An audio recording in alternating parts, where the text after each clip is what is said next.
Is how it looks then, with Walker and Ellison on the Lloyd's British GB Motor Kawasaki's first and third. Shaky Byrne in the middle for Rapid Solicitors Kawasaki. 5 Kawasaki's out of the top 6. Hopkins is the only intruder for Taiko Suzuki. And then you've got Richard Cooper and Ben Wilson on their respective Kawasaki's. Tommy Bridewell, Milwaukee Yamaha. Batham's BMW's. Michael Rutter was looking strong in that first race. BMW, James Stuart Easton looking for a bright start from that position, and he's ahead of Patrick Muff and Quattro Plant Kawasaki's survivor Dan Linfoot. Simon Andrews has pulled up at the end of the first. There he goes. That's Simon Andrews. He's retired already. The RAF Reserves Honda Fireblade. Unlucky for him. I think that possibly had something to do with the fact that he put it upside down in qualifying yesterday. He had a really big crash, big high side on the bottom straight, and did a fair bit of damage to that bike. And there's such, even with the rules as they are now, there's less electronics, but there's still tons and tons of little sensors and crank sensors and lambda sensors. It's just one wire or a bit of chafing that'll put him out. I think it's probably something to do with that. So lining up for the 12 laps first race. Chris Walker on pole position, looking for the classic stalker start he's always convinced that he can make. That's James Ellison. Ellison is in third place on the grid. What he would like to do is get away ahead of Shaky Byrne. That would give him such a valuable advantage. The ex-champion, the 3-time champion, is bang in the middle of those two. Come on, Chris. He got a little bit of an over-eager jump, but he did get the jump on Shaky. And Ellison, it's not, it's Ben Wilson who dives through on the inside. Wilson, once again, elbows out, makes a terrific start, and he's up into third place. Yeah, that's Chris Walker, Shane Byrne, and Ben Wilson. Like you said, cracking start from Ben, but an equally good start from Chris Walker. Never seen him make a bad start ever. So Ellison 4th, Hopkins 5th, Easton has leapt to 6th place from 10th, Bridewell 7th, Cooper has got knocked back to 8th place, Rutter 9th. Oh, lots of bumping and boring now. I think Keith Farmer came off worse there, of a little bit of sideways action on the bottom straight. So Walker has the advantage. Wilson in third place. Ellison will be desperate to find a way past the gear-link Kawasaki, because he's only got 12 laps to try and get himself into the, well, at least onto the rostrum. Here comes Shaky Byrne making a very early move on Walker, and 1 lap in already. The London-born 3-time champion gets himself there. Walker comes back up the inside. Shaky waves a leg and warns him off. Shaky's gone wide though.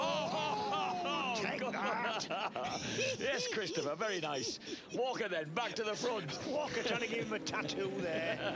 Damn it. So Walker, number 9, his traditional number 9, is back in the front, and that's exactly what Mark Halverson-Smith was hoping that he's. Even though we've had a fair portion of this race already before it was stopped, it's not an aggregate result. This is just a straight fight. What you see is what you get here.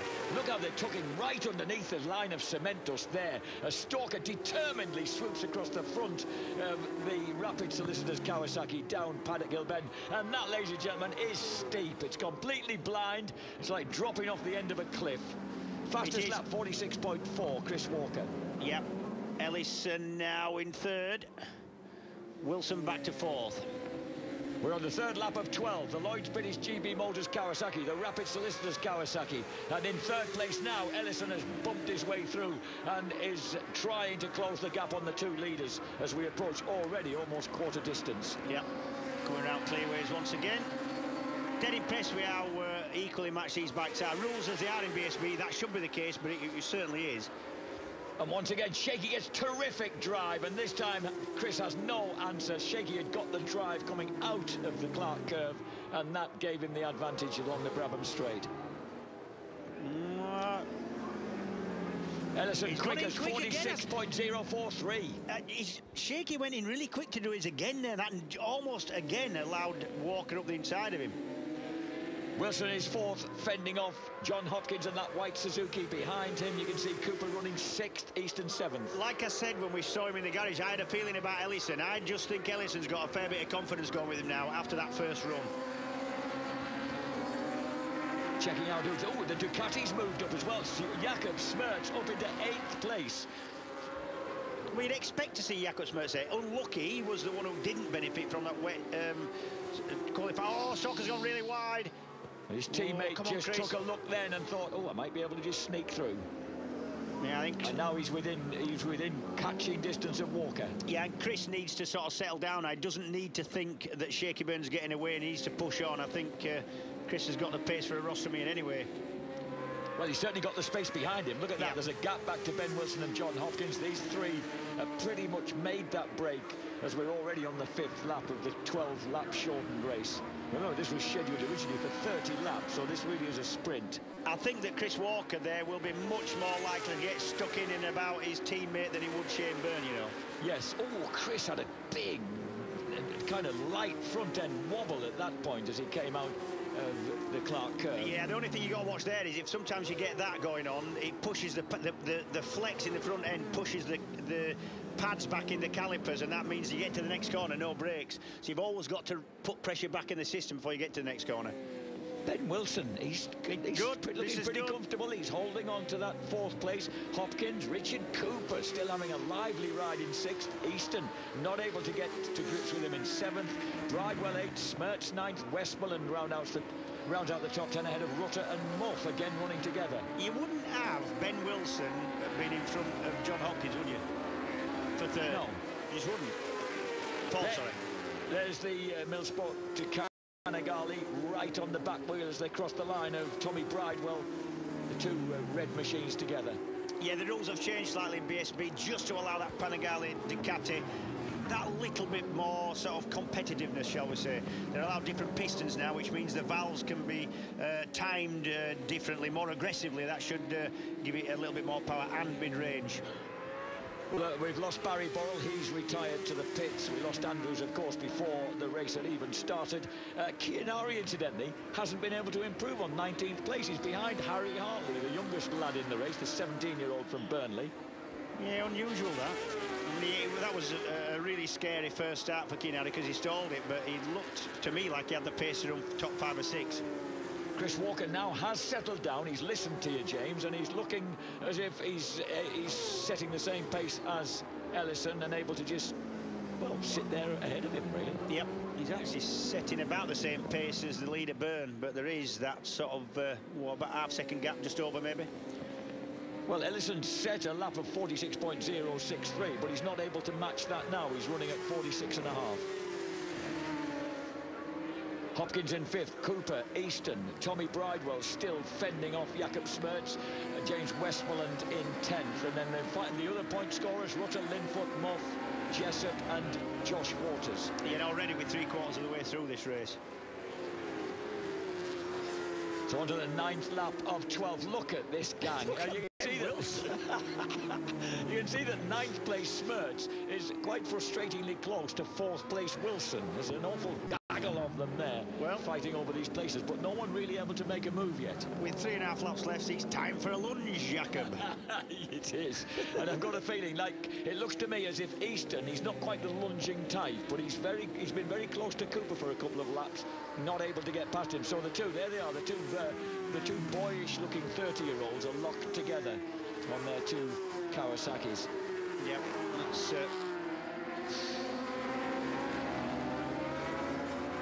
Yeah, blue bike Farmer, red bike Chianari. That's actually, he's going backwards because Harry Hartley's in front of him now.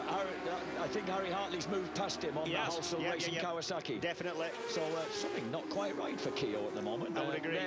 And there is Hartley moving on now past. You know, he said he was enjoying the. He said he had a. Oh no, it's not. It's the other Halsall Racing Kawasaki. It's Lee Costello. Lee Costello who's moved ahead of Keith Farmer there. It is. And Costello, of course, had a blinding ride at the end of the series last year here at Brands Hatch. Run 2nd in slightly iffy conditions. Yeah, both Hartley and his teammate Costello both from the northwest. I think Wigan for Costello. I think Burnley for Hartley. He's a Bolton boy, Costello. Is it Bolton?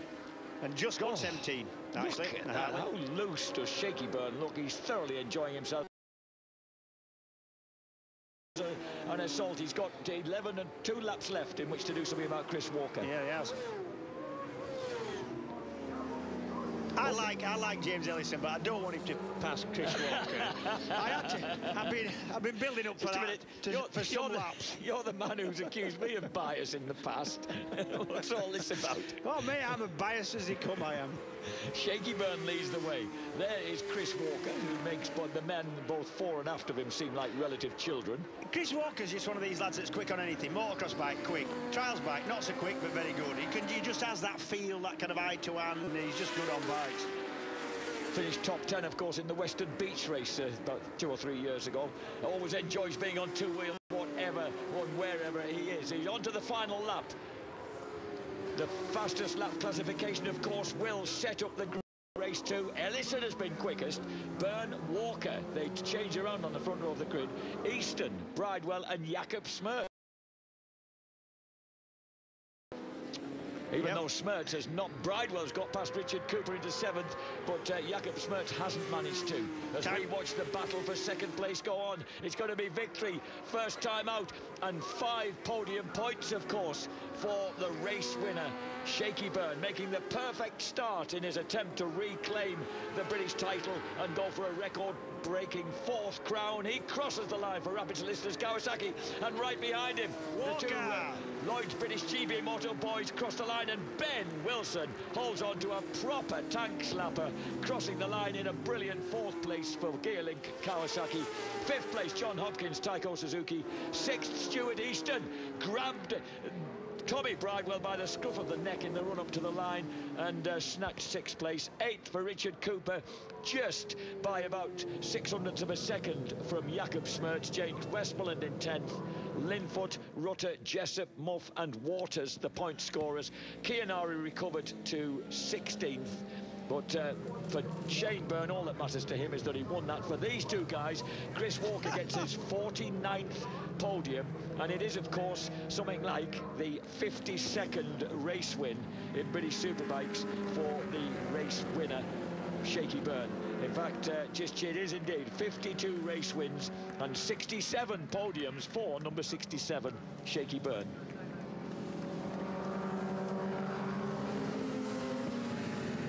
The speedy fastest lap goes to the Lloyd's British GB Moto Kawasaki of James Ellison, who finally managed to get 0.3 of a second below Jossie Elliott's phenomenal new Superstock 1000 lap record. Easy for you to say? No, not so easy for me to say.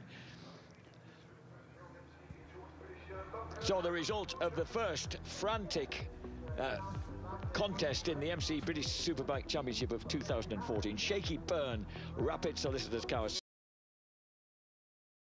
2nd and 3rd for Lloyd's British GB Moto.